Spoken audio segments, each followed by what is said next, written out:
At 0956 hours local time, a solitary Ukrainian MiG-29 Fulcrum was clawing for altitude through the dense cloud layer at 1,000 feet toward the hostile sector designated as Ork. The pilot's mission objective was deceptively simple: deliver a payload of precision-guided munitions to obliterate a Russian logistics hub and ammunition depot that had been fueling the offensive in the south. The flight had been a textbook routine for the past 12 minutes, but unknown to the pilot, a Russian S-400 Triumph battery positioned near Melitopol had just achieved a hard radar lock on his airframe at a range of 120 kilometers. The steady, high-pitched tone of the radar warning receiver in his headset hit him like a physical punch to the gut, instantly spiking his heart rate from a resting 70 to 140 beats per minute.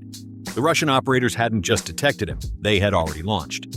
A 48 N6 missile, 180 kilometers of explosive bad news, was already accelerating past Mach 2 in its first second of flight, burning through solid propellant at a rate that would make a drag racer weep. The mathematics of the engagement were brutal and unforgiving. At this specific range and closure rate, the pilot calculated an impact in exactly 80 seconds, maybe 90 if the laws of probability decided to be generous today. But in the cockpit, hope is not a strategy. The pilot immediately yanked the control stick hard to the right while simultaneously punching the chaff dispense button, forcing the MiG into a 90-degree aspect angle relative to the incoming radar beam, a desperate maneuver pilots call notching. He held the aircraft in a stomach-churning perpendicular, heading for 8 agonizing seconds, while the countermeasure system spit out programmed bursts of aluminized glass fibers. These dipoles created a slowly expanding cloud moving at the ambient wind speed, with each individual strip reflecting radar energy like thousands of tiny mirrors, effectively making one 20-ton aircraft look like a squadron of 100 ghosts on the enemy scope. The Russian system's algorithms frantically tried to sort the fighter from the false returns and the ground clutter, but at this precise aspect angle, the physics of Doppler processing turned against them. The reason this maneuver worked is rooted in the fundamental physics of how the S-400's radar actually sees the world. The system uses Doppler processing to separate moving targets from the static background noise of mountains and trees by measuring the frequency shift of the radar return. Essentially the same principle that makes a passing ambulance siren change pitch. However, when a pilot flies perfectly perpendicular to the radar source, the relative velocity toward or away from the dish becomes zero. To the Doppler processor, the MiG-29 suddenly stops looking like a speeding fighter jet and starts looking exactly like a stationary mountain, causing the system to filter it out as ground clutter. The track quality on the Russian screens degraded from solid to intermittent, and finally to lost. The 48 N6 missile, suddenly deprived of mid-course guidance updates, switched to its backup inertial mode, flying blindly toward the last predicted intercept point where the computer thought the plane should be. But the pilot, knowing that physics doesn't negotiate, had already changed course and was diving for the deck. The missile's onboard active radar seeker activated in the terminal phase, searching for a target that was now 2 kilometers away and obscured by a wall of chaff. Its proximity fuse found nothing but a cloud of falling aluminum rain, and the warhead detonated harmlessly, sending thousands of tungsten fragments shredding through the empty sky. The pilot leveled off at 500 feet, checking his 6 o'clock through the mirrors. The Russian gravestone radar uses thousands of individual transmitter-receiver modules that can steer their beam electronically, jumping from the horizon to the zenith in microseconds. Unlike older Soviet systems that give up when they lose a track, this digital predator remembers. It stores the target's last position, heading, and speed, calculates a probability box of where the aircraft likely went, and starts searching there first. Pilot had bought himself maybe 30 seconds of life, but the clock was already ticking down again. The Russian operators at the S-400 command post were already adapting to the situation by switching their engagement logic to a different radar mode.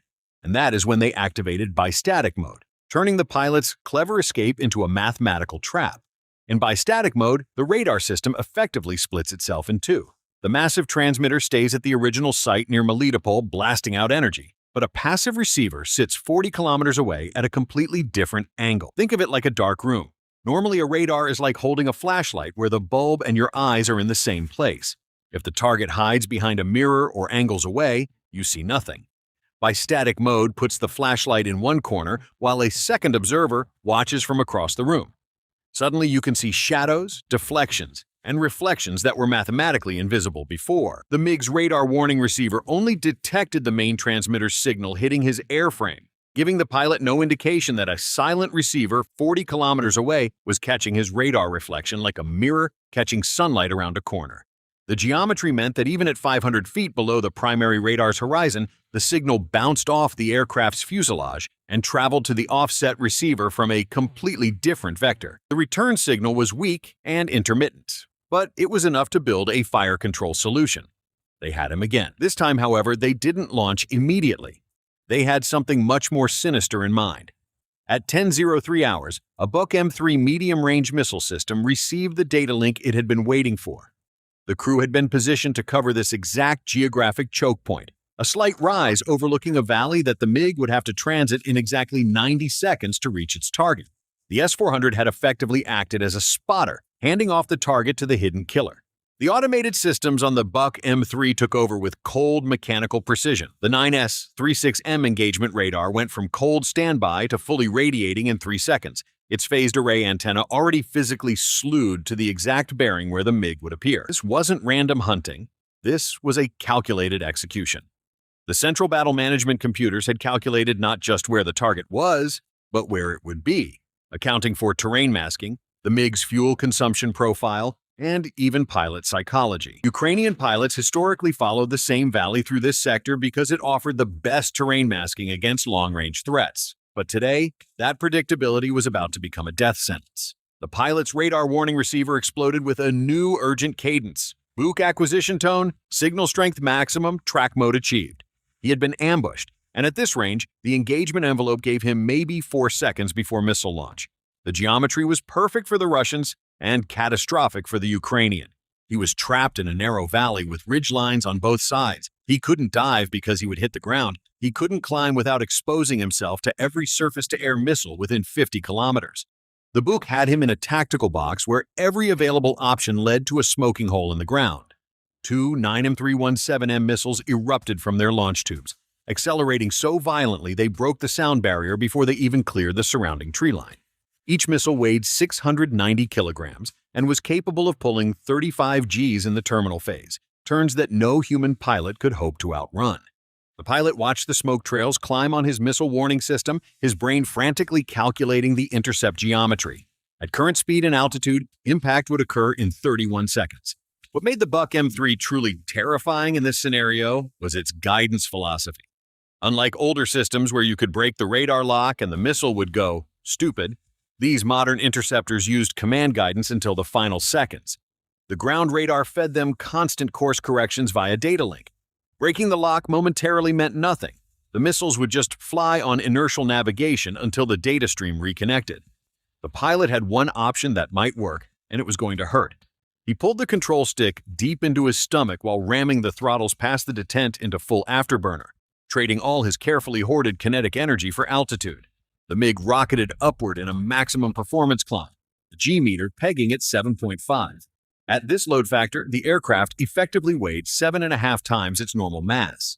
The pilot's G-suit inflated instantly, squeezing his legs and abdomen with pneumatic pressure to keep the blood in his brain, but the gray curtain of unconsciousness started creeping in from the edges of his vision anyway. Through the narrowing tunnel of his sight, he watched the altimeter unwind. 2,000 feet, 3,000, 4,000. At 4,500 feet, he fired every remaining chaff cartridge in his dispensers while rolling the aircraft inverted and pulling through the vertical. The MiG traced a perfect barrel roll while the aluminum strips created a radar snowstorm behind him.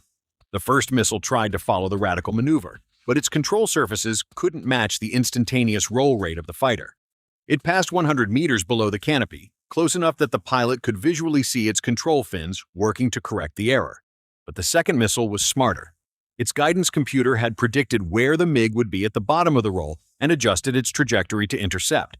The pilot had anticipated this evolution. Instead of completing the roll as a standard evasive maneuver, he pushed negative Gs halfway through the rotation, bunting the nose toward the ground in an unpredictable direction. The missile corrected hard, but physics intervened. It was moving too fast to adjust to the sudden vector change. It overshot the aircraft by 200 meters, its proximity fuse finding nothing but chaff and empty air. He had survived the ambush.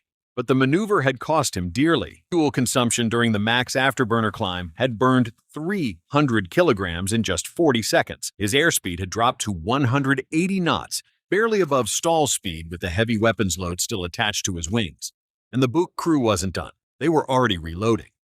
The 9T-243 transport loader vehicle backed up to the launcher, its hydraulic crane already swinging a fresh missile container into position.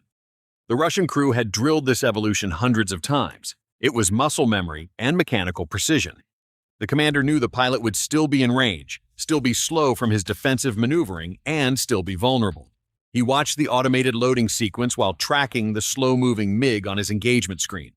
The Ukrainian was climbing again, this time toward his weapon release altitude. He needed 15,000 feet for the GBU-39 small-diameter bombs to achieve their maximum glide range. That climb would take 90 seconds. The reload would be complete in 45. The math was simple. The Russian crew would have a second shot before the Ukrainian could drop his payload. The third missile launched just as the pilot reached 14,000 feet, followed immediately by a fourth.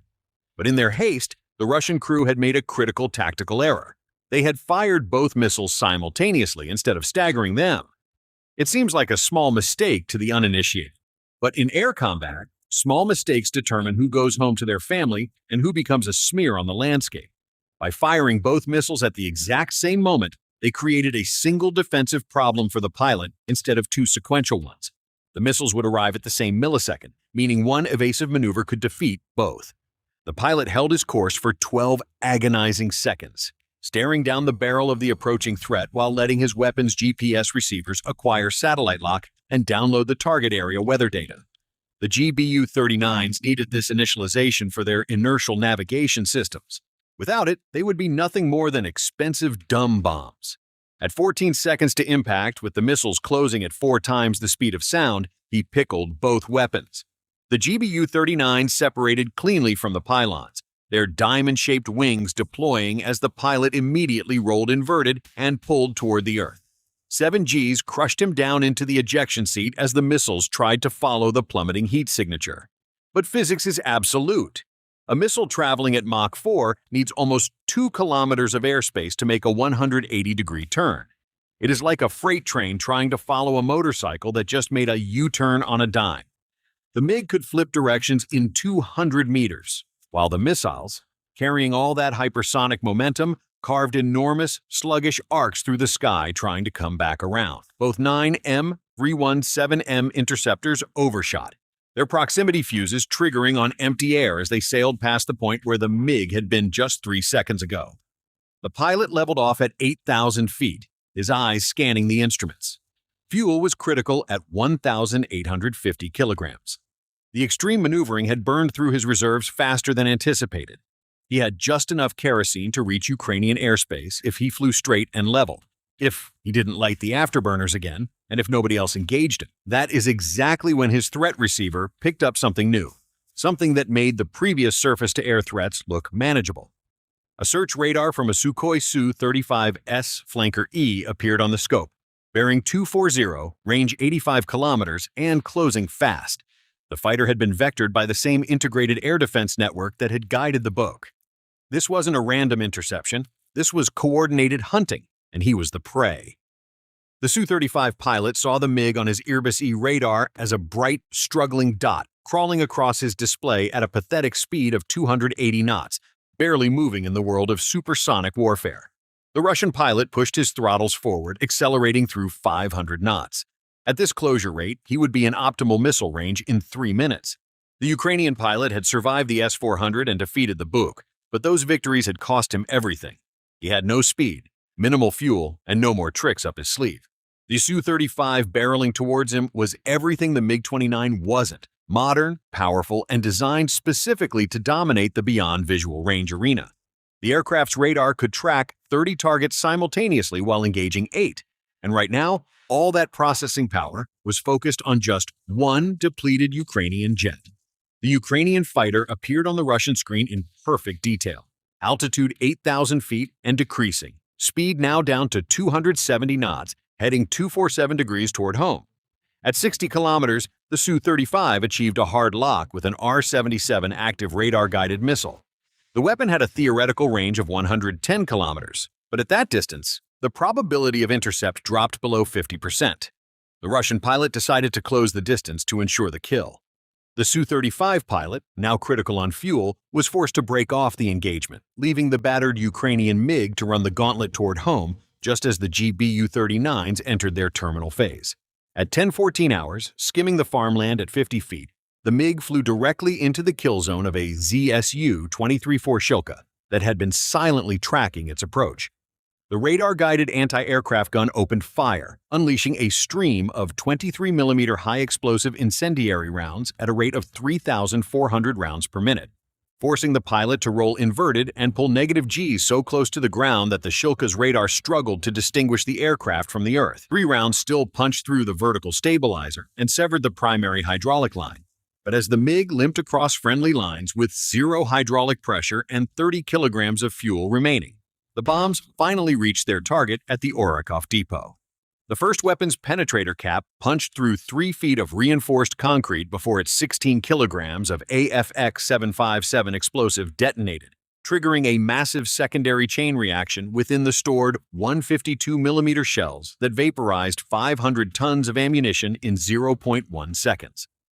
Back at the forward airfield, the pilot performed a manual gear extension and touched down at 180 knots, blowing both main tires and grinding to a halt just 50 meters from the end of the runway, completing a mission where $80,000 in munitions successfully destroyed $2.4 billion worth of Russian logistics equipment, yielding a return on investment of roughly 3,000,000%. This mission forced a measurable tactical shift in the air war, as Russian pilots became noticeably more hesitant to engage near the border, fearing that every low-altitude radar contact could be another bait-and-switch trap designed to pull them into surface-to-air missile envelopes.